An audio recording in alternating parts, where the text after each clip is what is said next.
ఈ మధ్యకాలంలో గౌరవ వ్యవసాయ శాఖ మంత్రులు మంత్రి అచ్చెన్నాయుడు గారి తాలూకా అవినీతి వ్యవహారం బట్టబయలైంది. రైతు ప్రధానమైనటువంటి వృత్తితో 63% జనాభా రైతు కూలీ రైతు ఆధారిత పరిశ్రమలతో ఉన్న జనాభాకు అత్యంత ప్రాధాన్యత కలిగినటువంటి శాఖలో ఆయన మంత్రిగా ఉంటూ మరి అవినీతికి ఆగ్రో జీఎం రాజమోహన్ గారిపై కక్షగట్టి వ్యవసాయ యంత్ర పరికరాల తయారీదారులతో మధ్యవర్తం చేయాలని మంత్రి ఫేస్ నుంచి తీవ్రమైనటువంటి ఒత్తిడి వచ్చిన సందర్భం ఇవాళ మీకు తెలియజేస్తున్నాను. ఒక బాధ్యతాయుతమైనటువంటి మంత్రి పదవిలో ఉన్నటువంటి గౌరవ అచ్చెన్నాయుడు గారు ఒక ప్రధానమైనటువంటి వృత్తి అయినటువంటి వ్యవసాయం రైతుకు ఆదుకోవాల్సినటువంటి వ్యక్తి. మరి అటువంటి వ్యక్తి రాష్ట్రంలో వ్యవసాయంకి అవసరమైనటువంటి ఎరువులు విత్తనాలు సరైనటువంటి సరఫరా జరగక ఈరోజు కూడా లైన్లో పెద్ద సంఖ్యలో రైతు సోదరులందరూ అనేక రకాలుగా ఎరువుల కోసం ఇబ్బంది పడుతున్నటువంటి వైనం ఇవాళ రాష్ట్రంలో ఉంది. నిన్న మొన్నటి వరకు వరుణుడు కరుణిస్తే కానీ నీరు కూడా సాగునీరు కూడా లేని పరిస్థితులు రాష్ట్రంలో ఉన్నాయి.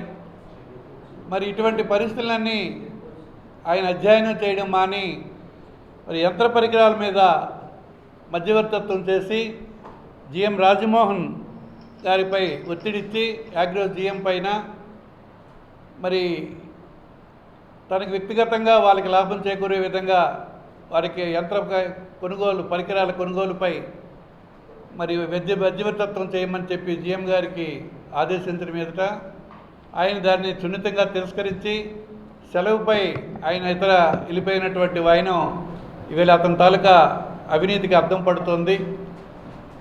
మరి అతని పైన ఉన్నటువంటి ఆరోపణలు నిజాయితీతో ఆయన మంత్రి గారు ఆయనే వెరిఫై ఒక కమిటీ వేసుకొని తన సత్యలతను తెలియజేయమని చెప్పి మేము కోరుతున్నాం. మేము ఏదంటే వైఎస్ఆర్ పార్టీ మాకు ఇలా ఆరోపణలు చేస్తుంటుంది, నిత్యం మాపై బురదల్లే కార్యక్రమే వాళ్ళదని చెప్పి మాట్లాడుతుంటారు. మరి ఈవేళ జీఎం రాజమోహన్ గారి ట్రాన్స్ఫర్ వెనక ఎటువంటి కారణాలు ఉన్నాయో గౌరవ మంత్రి గారు తెలియజేయాలని కోరుతున్నాం. నెల్లూరుకి ఆగమేఘాల మీద నెల్లూరుకి ఆయన బదిలీ చేయడం జరిగింది. మరి ఇవన్నీ రైతులకి ప్రయోజనం కలిగించే వ్యవసాయ శాఖ మంత్రుల తాలూకా విధి విధానాలని నేను అడుగుతున్నాను. రాజమోహన్ స్థానంలో ఈవేళ జీఎం పోస్టుకి ఏమాత్రం అర్హత లేనటువంటి జూనియర్ అధికారిని పెండింగ్ కేసులు ఉన్న వ్యక్తిని నియమించుకున్నటువంటి మంత్రి ఫేసీని ఎలా అర్థం చేసుకోవాలని మేము అడుగుతున్నాం. మీ అడ్డుగోలు దోపిడీకి సహకరించలేదని ఇలా బదిలీల పేరుతో అధికారులను వేధిస్తారా? ఇదే నారా చంద్రబాబు నాయుడు గారు కూటమి ప్రభుత్వం తాలూకా ముఖ్యమంత్రిగా చంద్రబాబు నాయుడు గారి వైఖరి ఇదేనా మంచి ప్రభుత్వం అంటే అని చెప్పి మేము అడుగుతున్నాం. అంతేకాకుండా జగన్మోహన్ రెడ్డి గారి కాలంలో వ్యవసాయం అత్యంత ప్రాధాన్యతనిస్తూ ఆర్బీకేఎల్ వ్యవస్థను ప్రవేశపెట్టి నాణ్యమైన విత్తనాలు అలాగే మరి సకాలంలో ఎరువులు కావాల్సిన ఎరువులు రైతు భరోసా కేంద్రాల ద్వారా అందించిన విషయం యావత్ రాష్ట్ర ప్రజలకి రైతాంగానికి తెలుసు. ఈవేళ మీరే ఒకసారి ఆలోచించండి. మీరు చేస్తున్నటువంటి వైనం ఈవేళ మీరు ఎరువులు సరఫరా చేస్తున్న విధానం ఎంతవరకు సక్రమంగా జరుగుతోంది? మరి గత ప్రభుత్వంలో జగన్మోహన్ రెడ్డి గారి ప్రభుత్వంలో ఏ రకంగా జరిగిందన్న దానికి మీరే వ్యత్యాసాన్ని మీరే నిర్ణయించుకోవాలని మీ ఇష్టానికే విడిచిపెడుతున్నాం. మరి రైతుని ఏ రకంగా మీరు ఆదుకోవాలనుకుంటున్నారు? రైతు మాకు చాలా ప్రధానమైన వ్యక్తి, వ్యవసాయం మాకు చాలా ముఖ్యమని చెప్పినటువంటి మీరు ఎన్నికల ముందు చెప్పిన దానికి ఇప్పుడు జరుగుతున్న దానికి ఎక్కడైనా తారతమ్యం ఉందా అని నేను అడుగుతున్నాను. ప్రభుత్వం తాలూకు బాధ్యత ఏంటి? మిమ్మల్ని నమ్ముకున్నటువంటి రైతాంగానికి మీరు ఇస్తున్నటువంటి హామీలు మీరు ఆదుకున్నటువంటి విధానాలు ఏ రకంగా మేలు చేస్తున్నాయో చెప్పండి. సంవత్సరం 2 నెలల కాలం అయింది. రైతు భరోసా కొద్దిమందికి మాత్రమే అందినటువంటి వైనం. ఎన్నికల ముందు 20,000 రైతు భరోసా అందిస్తామని చెప్పిన మీరు మొన్నటి వరకు రైతు భరోసా ఇచ్చిందే లేదు. ఈవేళ ఇచ్చినా కొంతమంది కోత పెట్టి కొంతమంది తగ్గి మీరు చెప్పిన దానికంటే తక్కువగా రైతాంగానికి ఇచ్చినటువంటి వైనం మొన్ననే. దయచేసి రాష్ట్రంలో ఉన్న రైతాంగాన్ని అన్ని విధాలా ఆదుకోవాలని, మీరు అవినీతి మార్గాలు ఎన్నుకొని మీకు ప్రయోజనం చేకూరే విధంగా మీరు చేసే కార్యక్రమాలు చెప్పండి. ఇప్పటికైనా రైతాంగాన్ని సకాలంలో ఎరువులు అందించి విత్తనాలు అందించి రైతు అన్నది వ్యవసాయం అన్నది అదును పదును. సకాలంలో మీరు ఎరువులైనా విత్తనాలైనా పంటకు అందించి మరి సకాలంలో పండిన పంటకి మద్దతు ధర ప్రకటించి కొనుగోలు చేయడం లాంటివి చేస్తేనే రైతుకు ప్రయోజనం. మీరు ఏ విధమైనటువంటి కక్షాదింపులు చేసినా, జైల్లో పెట్టినా, కేసులు పెట్టినా మేము ప్రజల తరఫున ప్రజాపక్షంగా వైఎస్ఆర్ పార్టీ అనిత్యం పోరాడుతుందని చెప్పి మిమ్మల్ని తెలియజేసుకుంటూ, మరి మీరు మీ పట్ల వచ్చినటువంటి ఈ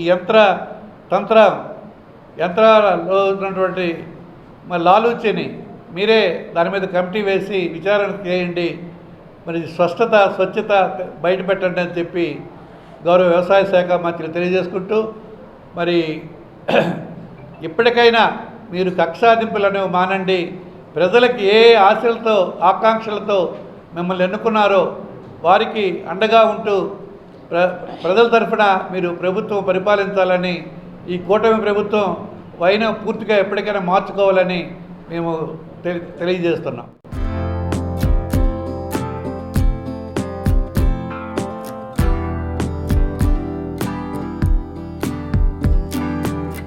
ఈ జిల్లాలో ఎరువులు దొరకట్లేదు, కనీసం విత్తనాలు కూడా సప్లై చేయలేకపోయారు. మరి ఇలాంటి అవినీతి తిమ్మింగళాన్ని మీరు ఎందుకు ప్రశ్నించట్లేదని చంద్రబాబు నాయుడు గారికి అడుగుతున్నాం. ఎందుకంటే ఈవేళ యంత్ర పరికరాలు 2024-25 మధ్యకాలంలో రాష్ట్ర క్యాబినెట్లో వ్యవసాయానికి సంబంధించి పనిముట్లకు సంబంధించి 60,000 కోట్ల రూపాయలు మీరు కేటాయించారు. గత సంవత్సరం 60 కోట్ల రూపాయల్లో జరిగిన అవినీతిని మీరు ప్రశ్నించలేకపోయారు. ఈరోజు 2024-25 మధ్య 240 కోట్ల రూపాయలు కేటాయించడం జరిగింది. అజయ్ అచ్చెన్నాయుడు తెలుసుకున్నాడు, మరి ఇదే పెద్దగా పని పెట్టుకొని దోచుకోవచ్చు అని చెప్పి. అందుకే అవినీతికి కేర్ ఆఫ్ అడ్రస్ అయిన అతను పిఎస్ ఓఎస్డీగా పనిచేస్తున్న పోల్నాయుడిని మధ్యవర్తిగా పెట్టి ఆగ్రో జిఎంని ఒత్తిడి తీసుకొచ్చాడు. మరి ఆగ్రో జిఎం గారు స్వయంగా చెప్పారు, ఈ రాష్ట్ర సిఎస్ గారికి లేఖ రూపంలో తెలియజేశారు, నాకు వ్యవసాయ శాఖ మంత్రి గారు ఒత్తిడి తీసుకొస్తున్నారు, నేను ఈ పని చేయలేను, మీరు పరిగణలో చూడండి, నేను ఎక్కడ పనిచేసినా నీతివంతంగా పనిచేశాను, ఏ రోజు ఎటువంటి ఆరోపణలకు ఎదుర్కోలేదు, నేను ఇలాంటి పనులు చేయలేను అని చెప్పి ఆయన ఈ రాష్ట్ర సిఎస్ గారిని లేఖ రాశారు. అతను ఎవరికి రాశారు లేఖ? ఇది ఈ రాష్ట్ర సిఎస్ గారిని రాశారు. అంటే దీన్ని మీరు ఎందుకు పరిగణలో తీసుకోవటం లేదు చంద్రబాబు నాయుడు గారు? ఏ ఒక్కరూ ప్రశ్నించే దమ్ము లేదు ఏ అధికారికి కూడా. మీ మాటకి ప్రశ్నించి మాట్లాడే శక్తి ఏ ఒక్కరికి లేదు. ఎందుకంటే చంద్రబాబు నాయుడు గారు మీ కుటుంబానికి ఇచ్చిన అంగరతాంబూల్యం అది. అందుకే మిమ్మల్ని ప్రశ్నించలేరనే ఉద్దేశంతోనే ఒక్క టెక్కల్లోనే ఈరోజు 14 క్వారీలు చూడండి. పత్రికా మిత్రులకి మీరు విజిట్ చేయండి, ఈ కొండల దగ్గరికి వెళ్ళండి. ఇది చాలా గిరిజనులు నివసిస్తున్న ప్రాంతాలు, గిరిజనులు ఉన్న ప్రాంతాలు. పర్యాటకంగా అభివృద్ధి చేస్తామని చెప్పి ఈ ప్రాంతంలో ఉన్న గ్రామాల్ని తన బినామీలు, తన బ్రోకర్లు, ప్రత్యేకించి అతని అన్నదమ్ముడైన కింజరా ప్రసాద్ చేస్తున్న అవినీతిది. చంద్రబాబు నాయుడు గారికి చిత్తశుద్ధి ఉంటే, లోకేష్ గారికి చిత్తశుద్ధి ఉంటే, లేదా పవన్ కళ్యాణ్ గారికి చిత్తశుద్ధి ఉన్నా ఎంక్వైరీ చేయించండి. ఇది అవాస్తవం నిరూపిస్తే మీరు ఏం చేసినా మేము దానికి బాధ్యులుగా వహిస్తాం. ఇలాంటి అవినీతిలో కూరుకుపోయిన అచ్చెన్నాయుడు లాంటి వ్యక్తిని మీరు బావుగా వాడుకొని అతను తాలగా అవినీతిలో మీరు భాగస్వాములుగా చేసి ఈ రాష్ట్రాన్ని, ఈ జిల్లాని పూర్తిగా ఆర్థికంగా ఇంకా కిందకు తోసేయాలని ఒక ఆలోచన పెట్టుకున్నారు. మరి ప్రత్యేకించి వ్యవసాయానికి సంబంధించిన రైస్ మిల్లర్స్ దగ్గరే రైస్ తాలుగా ఊక లారీకి 1,500 రూపాయలు ఒక టన్నుకి అడుక్కుంటున్న దౌర్భాగ్య కుటుంబం ఏదైనా ఉందా అంటే అది కింజరాపు కుటుంబం. కింజరాపు ప్రసాద్, కింజరాపు అచ్చెన్నాయుడు, మరి మొత్తం కుటుంబం అంతా కింజరాపు సురేష్ బ్రోకర్లుగా తయారు చేసి నెలకి 2 కోట్ల రూపాయలు ఒక్క దీంట్లోనే మీరు సంపాదిస్తున్నారు. దీని మీద ఎంక్వైరీ చేయమని చంద్రబాబు నాయుడు గారికి అడుగుతున్నాం.